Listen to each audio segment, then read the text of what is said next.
রাজনৈতিক অস্থিরতা নিয়ে চাঞ্চল্যকর তথ্য দিলেন সাংবাদিক ইলিয়াস। আজও ঢাকা দুই স্থানের সড়ক অবরোধ, ভোগান্তিতে যাত্রীরা। জানাবো ভারতের সঙ্গে সংঘাত, গুগলে সবচেয়ে বেশি কাকে খুঁজেছে পাকিস্তানিরা। এবং সর্বশেষ জানাবো কার্যত মৃত অর্ধশতাধিক নদী, ফারাক্কা যেন নদী হত্যার মেশিন। শুনছিলেন সংবাদ শিরোনাম, এবারে বিস্তারিত। রাজনৈতিক অস্থিরতা নিয়ে চাঞ্চল্যকর তথ্য দিলেন সাংবাদিক ইলিয়াস। আওয়ামী লীগ নিষিদ্ধের পর থেকে দেশের রাজনৈতিক দলগুলোর মধ্যে হঠাৎ করে বিরোধ লক্ষ্য করা যাচ্ছে। বিএনপি, জামায়াত, এনসিপির মধ্যে শুরু হয়েছে কাদা ছোড়াছুড়ি। দলগুলোর সমর্থকরা সামাজিক যোগাযোগ মাধ্যমে একে অপরের ওপর বিদ্বেষ ছড়াচ্ছে। এ বিষয়ে রাজনৈতিক দলগুলোকে সতর্ক করে রাতে সাংবাদিক ইলিয়াস হোসেন তার ভেরিফাইড ফেসবুক আইডি থেকে একটি পোস্ট করেছেন। খুব গভীর একটি ষড়যন্ত্র চলছে। আওয়ামী লীগ নিষিদ্ধের পর দেশের রাজনীতিকে অস্থিতিশীল করার জন্য বর্তমান রাজনৈতিক দলগুলোর একটিকে আরেকটির সাথে পরিকল্পিত কোন্দল সৃষ্টি করা হচ্ছে।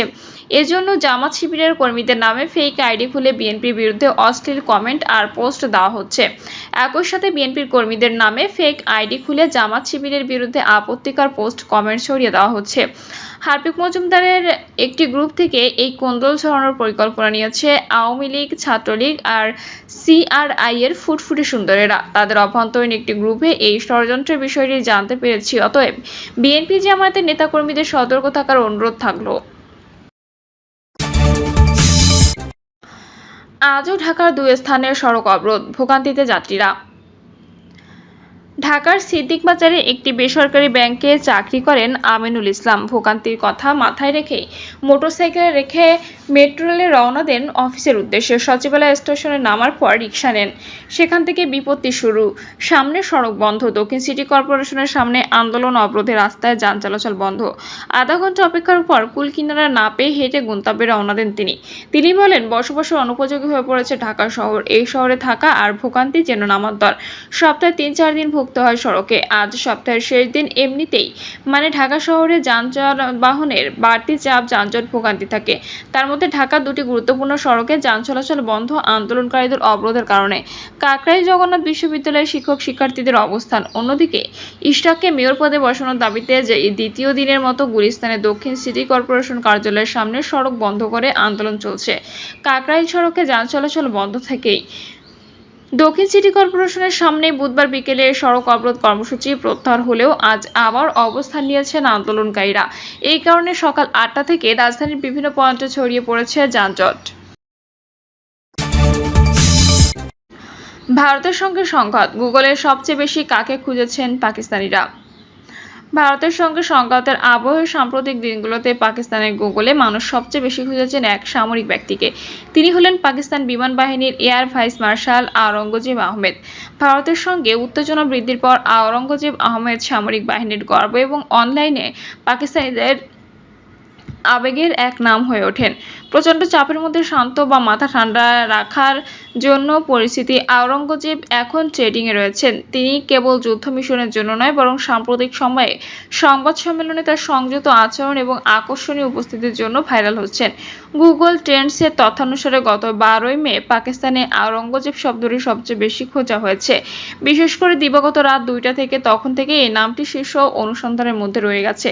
এই ভাইরাল আগ্রহের কেন্দ্রবিন্দুতে রয়েছেন ব্যাপকভাবে প্রচারিত একটি সংবাদ সম্মেলন। ওই সংবাদ সম্মেলনে air vice marshal Aurangzeb Ahmed এবং সেনাবাহিনী, নৌবাহিনীর ভাইস অ্যাডমিরাল রাজা রব নওয়াজ উপস্থিত ছিলেন। ভারতীয় হামলার পর পাকিস্তানের পাল্টা হামলার আয়োজিত সংবাদ সম্মেলনটি সামরিক বাহিনীর সক্ষমতা ও আত্মবিশ্বাস প্রকাশ করার জন্য হয়েছিল। আর এই সংবাদ সম্মেলনে আওরঙ্গজেব তার পরিমাপিত বক্তৃতা, আত্মবিশ্বাসী পরিবেশনা এবং শান্ত কারিশমার জন্য ব্যাপক প্রশংসা পেয়েছেন।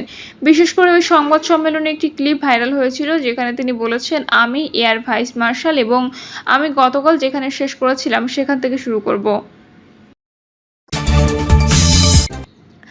কার্যত মৃত অর্ধশতাধিক নদী, ফারাক্কা যেন নদী হত্যার মেশিন। ভারতের দেওয়া ফারাক্কা বাঁধ যেন বাংলাদেশের নদীগুলো হত্যার এক মেশিন। মরণবাদ দেওয়ার পর গত 50 বছরে বাংলাদেশে 50টির বেশি নদী কার্যত মরে গেছে। কোনোটি নদী থেকে খাল বা নালায় পরিণত হয়েছে। নাব্য হারিয়ে লবণাক্ততা বেড়ে দেশের আরও কয়েকটি গুরুত্বপূর্ণ নদী এই বাঁধের কারণে অস্তিত্বের সংকটে আছে। নদী নির্ভর সংস্কৃতি বিলুপ্ত হওয়ার পাশাপাশি নষ্ট হয়েছে মানুষের জীবিকা আর দেশের জীববৈচিত্র্য। যেখানে আগে খরস্রোতা নদী ছিল সেখানে এখন ধুধু প্রান্তর। দেশের বিভিন্ন অঞ্চলে নদীর এই অকাল মৃত্যুর কারণে ভূপ্রাকৃতিক বিপর্যয়ের মুখে আছে দেশের মানুষ। অস্তিত্ব সংকটে পড়েছে পৃথিবীর বৃহত্তম ম্যানগ্রোভ সুন্দরবন।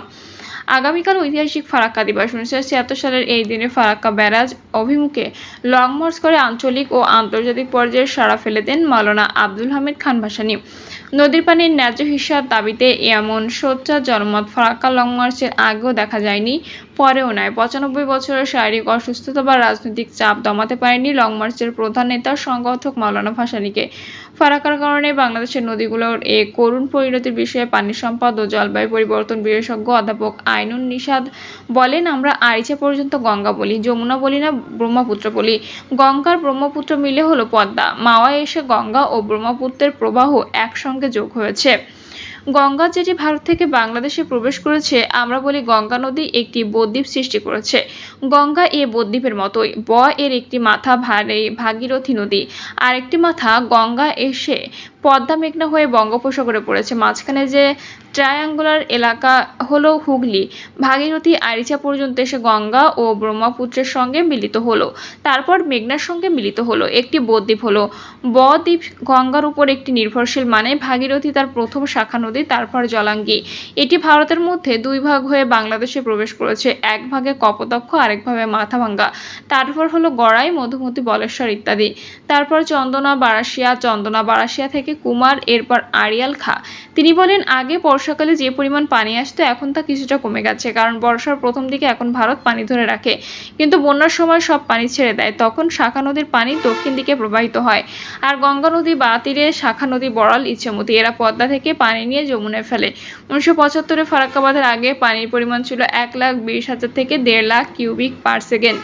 এতে নদীর দুই পাড়েই পানি পৌঁছতো, কিন্তু যখন ভারত পানি প্রত্যাহার শুরু করলো তখন আমাদের শাখা নদীতে আর পানি ঢোকে না ঢোকার কারণে সে নদীগুলো ক্রমান্বয়ে মরে গেছে। শাখা নদীগুলো আমাদের দেশের জলের মতো বিস্তৃত ছিল। প্রতিটি নদী ফেব্রুয়ারি, মার্চ ও এপ্রিল মাসে কোনো পানি পায় না, মেরে ফেলা হয়েছে। নদী মরে গেছে মানে নৌ চলাচল মরে গেছে, মাছ মরে গেছে। এখানে অনেক বিল ছিল, বিলের পানি নদীতে ঢুকেছে। যশোর, খুলনা, বাগেরহাট সেগুলো শুকিয়ে যাচ্ছে। তিনি বলেন, আমাদের ক্ষতি হয়েছে আর ভারতের লাভ হচ্ছে। আমাদের পানি তারা ভাগীরথীতে দিচ্ছে, এতে হুগলি, ভাগীরথীর উপকূলীয় এলাকায় ও লবণাক্ততা কমে গেছে। তাদের সুন্দরবনের গুণগত মান ভালো হয়েছে, আমাদের সুন্দরবনের গুণগত মান খারাপ হয়েছে।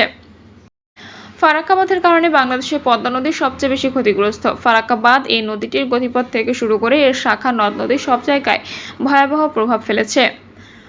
রাজশাহী ব্যুরো জানায়, চাঁপাইনবাবগঞ্জে পদ্মার পরবর্তী পাকা ইউনিয়নের বোগলাউড়ি, জগন্নাথপুর, মনোহরপুর, উজিরপুর, নারায়ণপুর, সুন্দরপুর ও চর বাগডাঙ্গা এলাকায় ঘুরে দেখা যায় পদ্মার বুকে এখন শুধু বালুচর।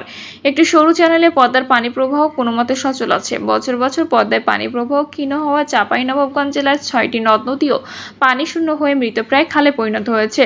শিবগঞ্জ উপজেলার মনকষা, বিনোদপুর ও দুর্লভপুর ইউনিয়নের ওপর দিয়ে প্রবাহিত চকের নদী উজানে ভারতের মালদহ জেলায় হরিশ্চন্দ্রপুর পয়েন্টে গঙ্গার শাখা নদী হিসেবে উৎপত্তি হয়ে বিনোদপুর পয়েন্টে বাংলাদেশে প্রবেশ করে।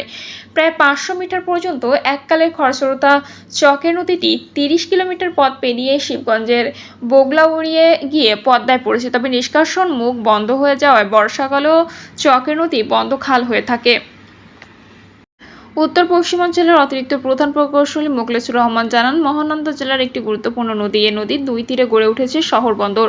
মহানন্দার দুই কূলে রয়েছে বেশ কিছু সেচ প্রকল্প। জমিতে সেচ দেওয়ার ক্ষেত্রে ব্যাপক অবদান রাখছিল মহানন্দা। নদী এলাকায় ব্যবসা বাণিজ্যের ব্যাপক প্রসার ঘটে, কিন্তু গত কয়েক বছরে নদীটির প্রবাহ কমে গেছে। প্রিয় দর্শক, এই ছিল এখনকার সর্বশেষ সংবাদ। আপডেট সব সংবাদ পেতে চ্যানেলটি সাবস্ক্রাইব করে বেল আইকনটি ক্লিক করে রাখুন।